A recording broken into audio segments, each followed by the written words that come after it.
What's going on, everybody? This is J. Ruth Gaming. Welcome back to the compound. A little different format today.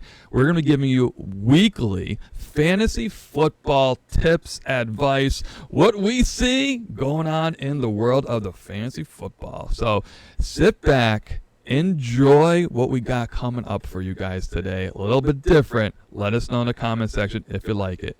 Let's go.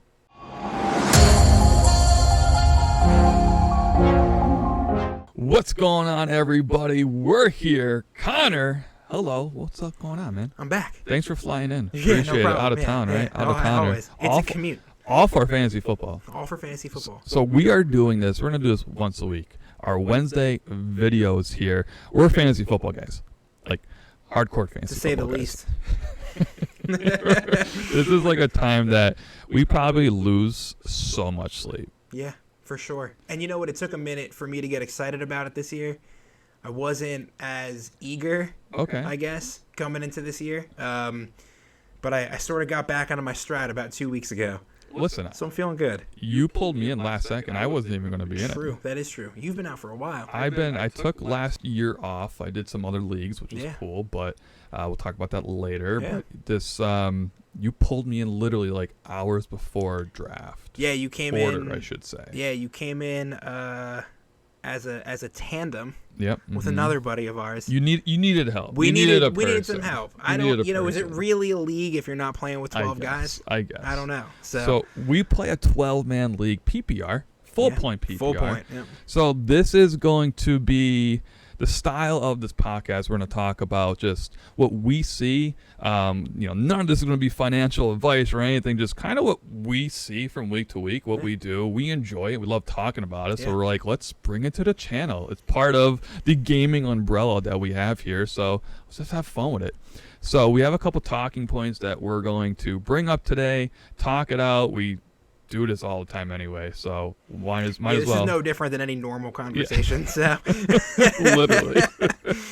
So we also welcome any comments below. Let us know your opinions. We have a Discord as well. The link is down in the description. Come join and talk fantasy football with us. Ask us any of your questions. We have questions too, obviously, like who you starting. So let's we actually have another screen I want to kind of bring up as well. So one of the sites we use a lot of different sites for just information, I guess you could say. Yeah.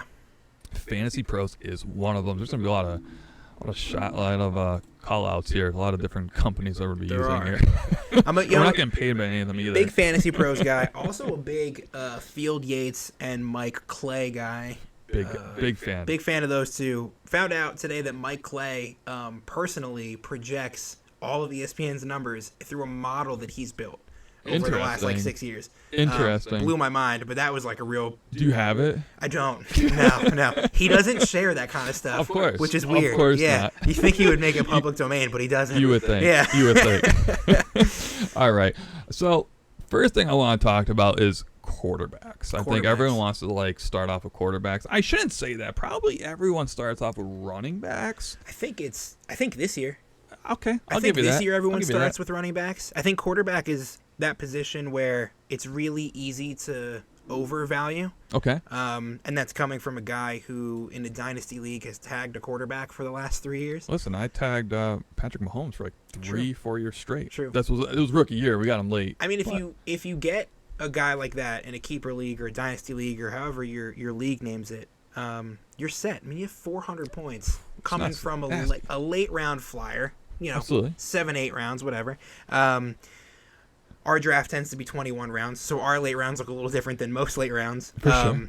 But yeah, I think the quarterback position is one that right now, especially coming into this year because of those top 3 guys, is probably a little overvalued. So where do you think the best value is? Let's I'm not going to scroll through every tier here, but out of the top, let's say 3. Let's take the top 3 tiers because we're trying to keep these weekly videos, about half hour long. Yeah. So let's talk about the top 3. Where do you see the best value? Are you using an early pick to grab a guy in the top tier, which you can argue is super valuable, especially if he could score you a ton of points? Or are you going safer and maybe you think the best value is the 2 or the 3? There's some studs even in the 3. What do you think? So currently, another interesting stat that I found out today is that Josh Allen in ESPN leagues is going around the 21st pick in a 10-man league. 10-man league. Yeah. Okay. So that's early third round. It's first pick, third round. Which means 12-man league. They're going late second round. Like 2s. Yeah. Wow. So that's Josh Allen's average projection of where he's getting picked right now, which of course in a league is going to set off people to then panic pick guys like Mahomes and Herbert and Jackson. I think that if you're in a league where Josh Allen gets picked early, second round, even early third, I'll say late third, I think might be fair for him. That's fair. Just because of the year he's coming off of last year. Right. I think if you got a league who's going to jump the gun on Josh Allen and you have some guys panic draft around them, I think tier 2 is where you want to be anyway. I'm a big Kyler Murray fan. So Kyler Murray was the quarterback that I drafted or tagged, I should say, in the Dynasty League. Big Kyler Murray guy, big Jalen Hurts guy.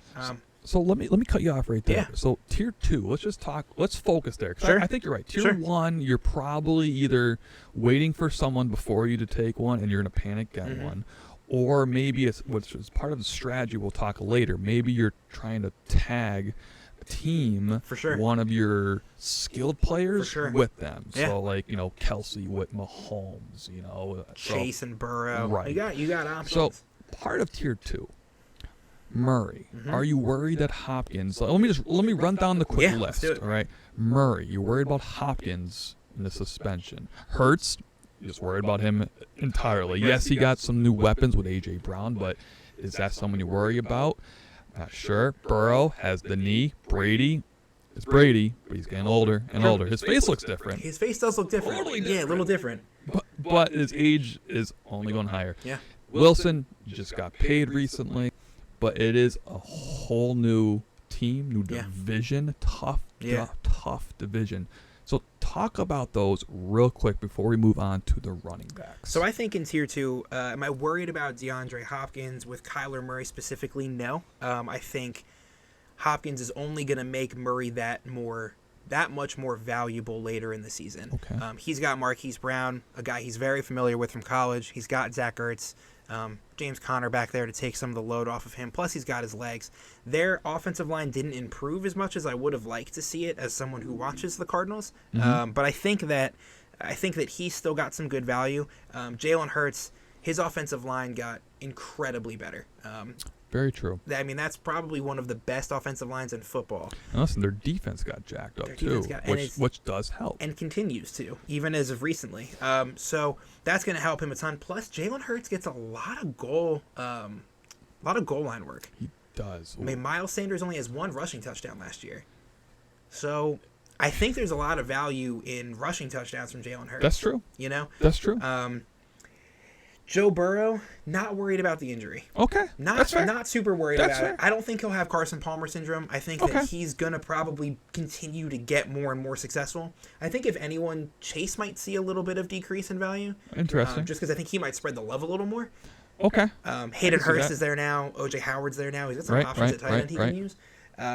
Brady's Brady, and I don't know how to word it, but Brady, even if it seems like Brady's going to be bad, they stick someone with him that isn't going to make him Julio bad. Jones, Julio Jones, Jones as your fourth wide receiver. As your fourth wide out. And then Russell Wilson, I think out of this group, Russell Wilson is the most undervalued one at 9. I think Russell Wilson belongs at 5. So I think we can probably agree tier 2 is a very valuable spot to grab your quarterback. I think it's the gold mine. So to keep that in mind, let us know once again down in the comments what you think. Now, let's move. We kind of talked a little bit about injuries. We did. Which brings us to our running backs. Most injured position in football. Oh, my goodness. Yeah. So just from tiers alone, you got 3 individuals there. Yeah. All alone. CMC, JT, and Eckler. Tier 2, monstrous. Tier 3, some studs. But then it kind of drops. But what's funny, like dropping is Elliott. Zeke. Like, ETN. what? Yeah. Like, are you kidding me? So this is where you're going to see a lot, I think, the most panic in running backs. I agree. Now, there is some strategies out there. This is the first time. I remember bringing this up to you. This was a couple weeks ago, I want to say. Yeah. The no running back strategy. Yeah, I think you gotta be a little bit crazy. you do. It's And cool, I did it. but it's crazy. I did you it really? in a league, and it was uncomfortable. It was like against every instinct that you have when you play fantasy football. Let's talk about what that is. So if you guys don't know what that is, the no running back strategy, because so many of the big name running backs get hurt throughout the season, no matter what week it is, they get hurt. So the strategy is don't waste a top 5, I think it is, pick on a running back. So literally, and the not first top time 5 overall, top 5 rounds.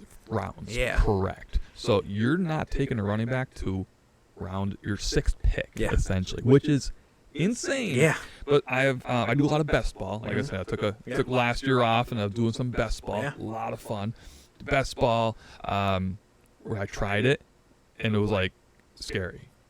But at least with the best ball systems, you can actually Computer's gonna help you. Computer's gonna just all in, which is great. Yeah, there's no human error with that one, which is good. There's a lot of human error here that could happen. Yep. So very interesting. So guys that could potentially be like your first running back, what I actually think they're going to be in this tier here. What's that, tier 4? Tier 4. So tier 4 and tier 5 as your first running backs.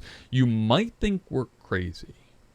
You know, I think this year, we're not crazy. And here's why I'm going to say that. Your top, 5 of your top, in a 12-man league, 6 of your top 12 are going to be running backs. It's going to be split, I would say 6, 5, and 1. I think Kelsey, for a guy who's choosing 12, could probably take Kelsey and get away with it. Very fair. I think that Taylor has had too many consistent good years. Okay, so you think this is his, he's done. Not that he's done, but but I think if he's going to get, and I hope he doesn't, but I think if he's going to get hit with the injury bug, it's this year. It's probably this year. Interesting. 5 consistent years of even with the quarterback, football. Though? Improvement? So. I'm going to say improvement. I mean, the quarterback improvement's definitely there, but I think that Matt Ryan's 37, and I would argue that there's more pressure. Okay, interesting. I think Jonathan Taylor needs to carry more of that load just to keep him just to keep Ryan healthy. Okay. Keep his reads good. So potential more pressure from Jonathan Taylor. I think more carries. Interesting. Yeah, I think that's a thing that's going to happen. So real quick, looking at this list, do you agree with it?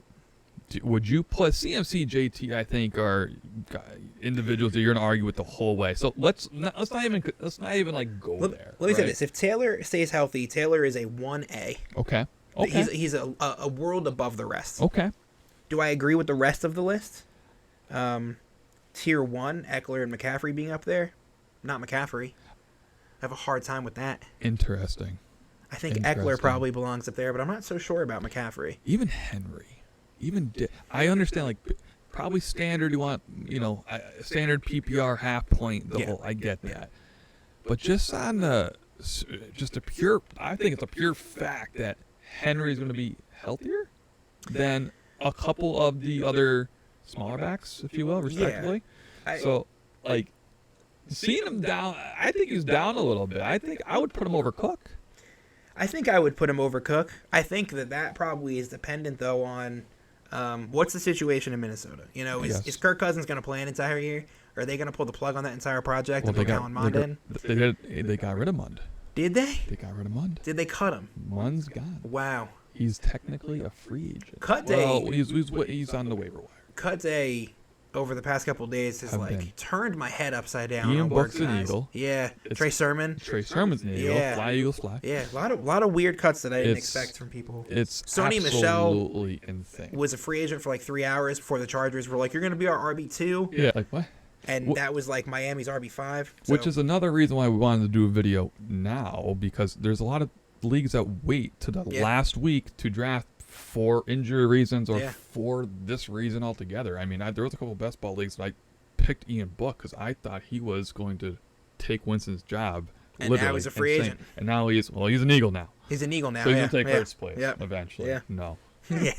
So let's he's got Minshew to get through first if he wants that job. Yes. I don't think if Minshew gets a hold of that job, he's never letting go. Oh boy. Ever. So running backs are going to be a little bit tough. I think a lot of leagues are going to take them quick because after I would say the first 3 tiers, it gets scary. Let's just put it that way. I don't know. I'm going to say that I'm going to disagree with that, and I'm going to say that if there's a year to do the no running back league, in my opinion, or the no running back strategy, it's this year, I think. For sure. I definitely agree with you there. But I kind of going back to when we mentioned it, I don't think a lot of people are going to try it. I don't think a lot of people will try it. It is very, very difficult. I don't think a lot of people will try it, but what I think it does do is make people who are going to lose out on those sort of like standard bearer top 6 running backs. I think it should make you feel a little more comfortable that you might not get a guy until later. Because even deeper in, and I know there's like a lot of like Josh Jacobs is a really good example of this, right? Josh Jacobs, I think on this is tier 3 or tier 4. Let's see. I'll keep the scroll going. But Josh for everyone. Jacobs, so I think he's tier 4 here. Cam Akers, a healthy Cam Akers. There he is. Yeah. A healthy. That's another sort of point to stretch. It's a healthy one. CEH.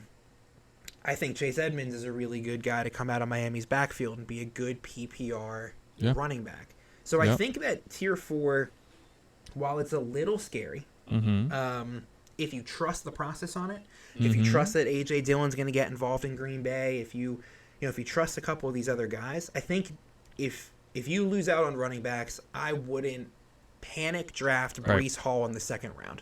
Right. I will say, the leagues that I have tried the no running back strategy, love my teams. Yeah. Love my teams, but it is one of those things where, not that you're like rooting for injury or anything like that. You're taking a lot of backups. You're taking a lot of risk there. It's a lot of A.J. Dillon's, Tony Pollard's. It just is. It's just what it is. Yeah. But it's interesting and it's new, so why not try it type of deal. But I think it also comes with your draft spot. Yeah. Meaning, for sure. if you're top 5 and you have an opportunity to get one of the best running backs, you can argue you're crazy not to sometimes. I'm definitely not going to say I'm not going to suggest to take Devontae Adams over Najee Harris. There you go. Do you know what I'm saying? There you go. But I am going to say if you're 7 and it's like Dalvin Cook and Devontae Adams, I might pick Devontae Adams and be okay that I'm going to get a guy like Ramondre Stevenson later. Pretty much. If I could get maybe CMC, JT, Eckler, Henry, even Swift, I would argue. I'm a big Lions guy this year. I know, and I'm huge on the Lions this year. Like over Packers, I am big on the Lions this year. I think Swift is going to finish a top 10. I'm with you. Running back. I'm with you. I'd be shocked if he doesn't. I also think Fournette's getting a little. I think Fournette's a little low on that list, in my opinion. Well, I'm kind of curious if it's just because of in Tampa, anyways. So many weapons. True. So many There's a lot of weapons. There's a lot. Well, let's move on from running backs. I think we hit a lot of nice points there. Let's go to the divas of the league, the wide receivers. I say that with respect. They have great dance moves. They do have some great dance moves. They do play a heck of a position. What I love about this list, minus Cup. Minus Cup? Minus Cooper Kupp. I agree. Look at all the new names in the top, 10 right here? There's 12 on your list, on your page right now. Look at all the new names. They have Justin Jefferson, 1 overall. I think last year he went like round 4 or 5 for us. So, Same with Chase rookie. Okay, I get it. Yep. I love it. I love it. It kind of goes back to what I said about running backs. There's a little bit of the changing of the guard. Last year was wide receivers coming into this year. I think this year going into next year will be running backs. And I think that I agree with you as far as Cooper Kupp. I think Cooper Kupp is a little too overvalued this year, particularly. I do too. Is Matthew Stafford great? Of course he is. And we know that. Look at this list. Tier 4. Tier 4, Brandon Cooks, Allen Robinson. Michael Thompson was a guy I know he's hurt. I know he's banged up. Not really hurt. And he's got Jameis Winston thrown to him. But he was a guy you would draft almost 6th overall a season or two ago. I mean, even guys, Juju, Chris Godwin, Juju, Cooper. Amari Cooper's low, I think. Adam Thielen was a guy. Thielen. What? Thielen, I think, I mean, with what they're expecting out of Justin Jefferson, I kind of feel bad for Thielen. I think if you put Thielen on maybe 15 other teams, he's I would be a little disrespected, if anything. Like, what did he do wrong? Nothing. And you got guys like that, like Chris Olave's there in New Orleans. So how does that hurt Michael Thomas? Right. You know, like absolutely. It's weird. It's a very weird. It's a weird year for wide receivers. The biggest name far down the list is, in my opinion, Julio Jones. Like, yeah. Like what though? Wide receiver 4. I know that he's for Brady, but I mean. But is he wide receiver 4? Like he's Godwin, Evans. But think about it. So Evans has what? This is like his 5th season with 1,000 yards or something ridiculous like that. But Julio Jones is a big boy. He is. And Brady's without his best friend Gronk. He is. So I could see Evans getting the yards and Julio getting the touchdowns. Evans just as big though. I mean, when that man stands in the end zone, he's over here. Who you guarding? Julio? Who I'd want Julio. You would want Julio over Evans? If I'm a safety, I'd want Julio. Yeah. No way. Yeah. You're gonna get crushed. I don't know, man. I mean, if I was a safety in the NFL, I'd be a different body type, so that would be part of it too. But right now, for sure. I mean, I don't know who's the smallest guy in the league. He could run through me like a freight train. You know what I'm saying? Man. But it's going to be a scary. I would not want to face Tampa Bay in the red zone. I wouldn't want to face Tampa Bay.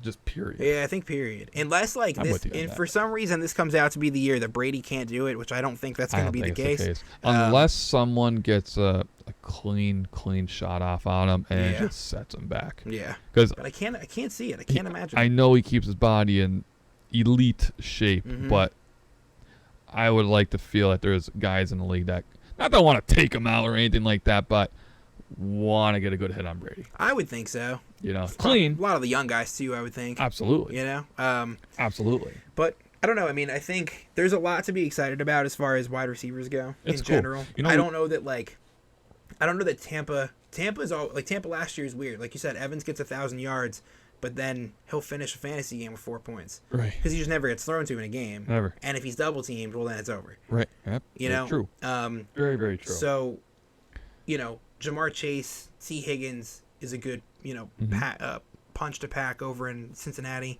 I don't know how I feel about Debo. Now that Debo has sort of hinted that he doesn't want to be a running back anymore. Right. True. You know? But a lot of guys don't even want to be in the same team, and they're still there. True. So I wonder if it's part of the deal, listen, it's your job, bud. Yeah. I mean, it could be. It's he does well as a Swiss Army knife. I think Trey Lance will need it. I think so too. I think he'll need it for sure. For sure. So they might try it. Maybe they'll try it for a little bit. Yeah. Who knows? So let's not to cut you off, but I want to talk about some new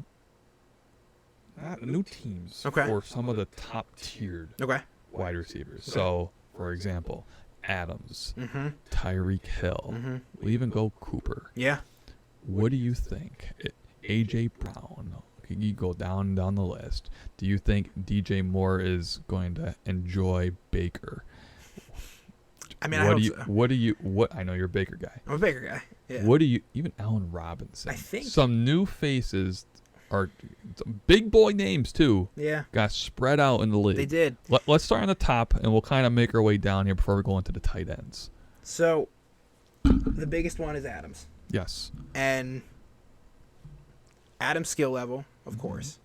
Adams playing with college quarterback, to me, even better. I love that combination. College quarterback, elite receiver playing for Josh McDaniels, I like even more. Yes. And I think this is a really good crack at bat for Carr. I think it's a really good crack at bat for McDaniels. I think Adams is going to flourish playing with Carr. You know, I've said for 2 years, this goes back where I was like, cool, man, he's going to be a Raider. Like, you have mentioned that. A lot. You like Carr. I don't know that I like Carr. I think I like the combination of the two of them. That's fair. I'm a big college ball guy. All right. So I think I just like to see that happen. Yeah. So I think he's going to benefit. I don't think he'll benefit the most out of all these new faces. I think maybe the second most. Okay. Yeah. Okay. That's fair. That's fair for sure. And I want to talk about one more guy here. Tyreek Hill. A guy that was 6th, 7th overall last year. Yeah. Nothing changed health-wise.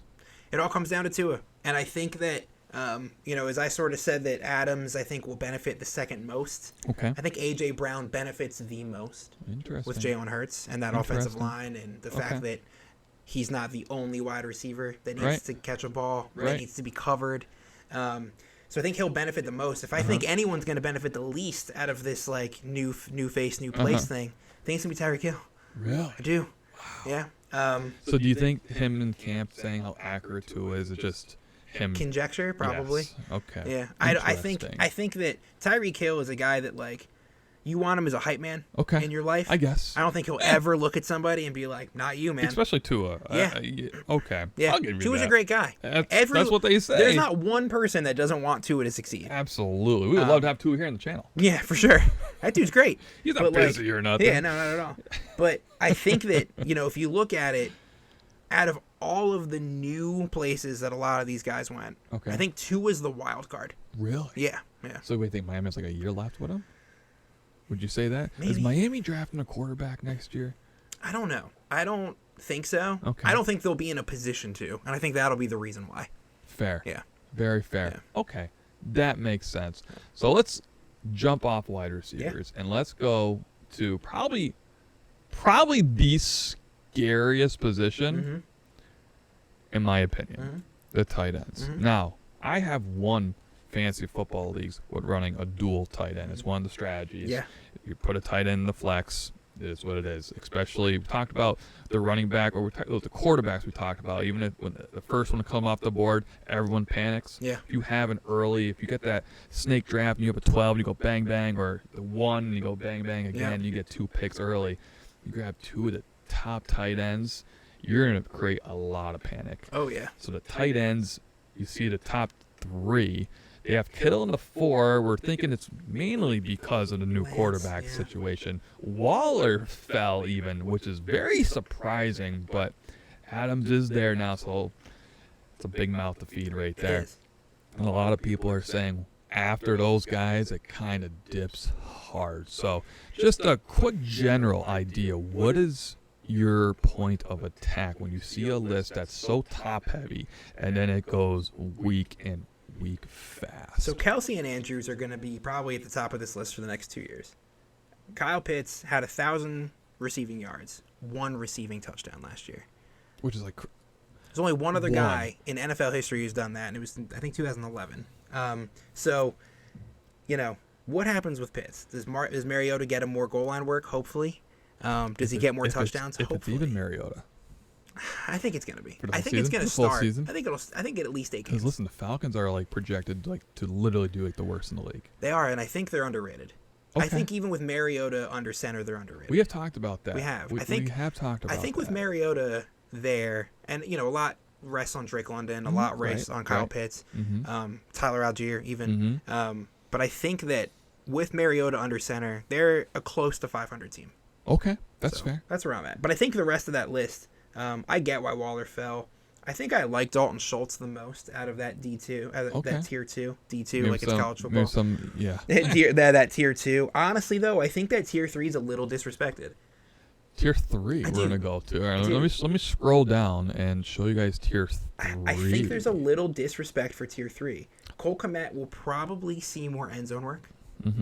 Red zone work, I should say. Well, it helps Justin out I do think that. Oops, scroll past a little bit. Where I'm going. You did. I wanted to show a little bit of everyone. I want to keep you on your toes.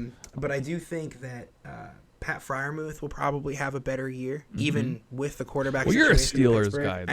I am a big fan of Freiermuth, though. Okay. I think he's Heath Miller Jr. a little bit. Well, the last 2-3 you mentioned, though, new quarterbacks or rookie, young. We'll go young quarterbacks. Young. Tight ends are typically the easy out, if you will, or slant if you really want to get technical, or curl, whatever you want to say the route is. But you're right; it's technically the easier target, for a young quarterback. So you might be onto something there with these tight ends with the young quarterbacks. Kind of looking to.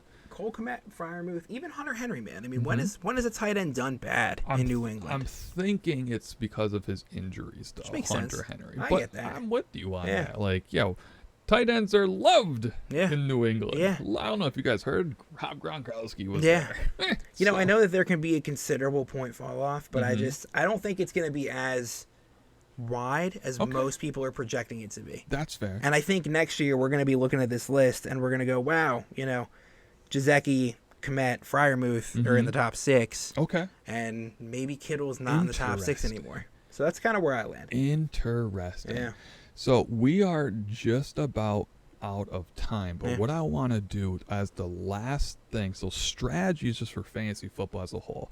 We have a couple written down here. I want to kind of just read them off, kind of like a list format type of deal. Yeah, absolutely. And let me know what you would think for a new individual that's getting into fantasy football. It seems like every year more leagues are out there, different types of leagues are out there, different sites are put up, whatever it might be. So it's called like more general rule of thumb. I'm going on a couple strategies, I guess you can go for. So we have 5 written down here. So stacking effect. So a quarterback with a top tier wide receiver or tight end. We use Mahomes and Travis Kelce as an example. So that kind of strategy. A strategy using a running back and a defense, figuring that, so let's say Jonathan Taylor, have him as your running back, stack him with the defense of the Colts, figuring that the Colts have a pretty decent defense, going to keep the opposing offense really off the field, giving the running back more touches to run the clock off. So that's an interesting strategy. This year, the no running back strategy at all, going heavy wide receivers, getting a top-tier quarterback, a top-tier tight end. 4th strategy is a dual tight end, just taking 2 of them right from the chute. Yeah. Or, well, 5 is not really a strategy. It's a strategy. It's a strategy, I think. Say, yeah. Technically, is when you take a top-tier running back, getting their backup as a handcuff. Just in case there's injury, you got the backup. Go ahead. What do you think out of those 5, to wrap up the video, what do you think would be the best for an individual coming into fantasy football? For a newcomer, I think you're going to want to stack your quarterback with a receiving player. Okay. Tight end, wide receiver.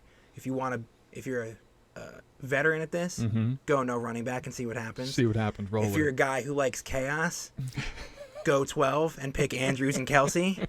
And I like that. And I don't know. I've never been a fan of the running back defensive strategy. It's an interesting one. It's weird to me. It's just I can't put that much stock into a defense ever. It's a high pick. It's a high pick sometimes, but it's funny every time when you and I have ever been in part of a draft, and whether there was defensive players or defense/special teams kickers, whatever it was, that the first one off the board, the room lights up like, oh, here we go, it starts, you know.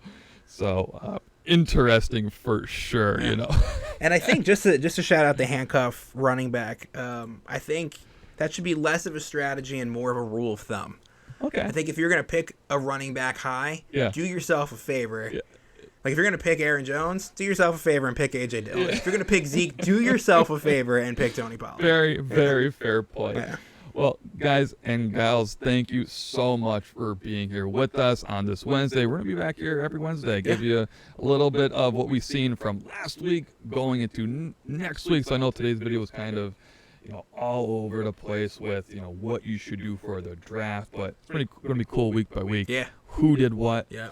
How'd your team do? Just a quick, I won, lost, whatever it was, and what to expect going into next week. Maybe even some waiver wire finds we can do too, Deep cuts. So, absolutely. Yeah, absolutely. Guys, thank you once again for all the support. We'll see you actually this weekend. We're going to be here doing some sport card openings and review. A lot of fun for sure. We'll see you next time, guys. Take care. Have a great night.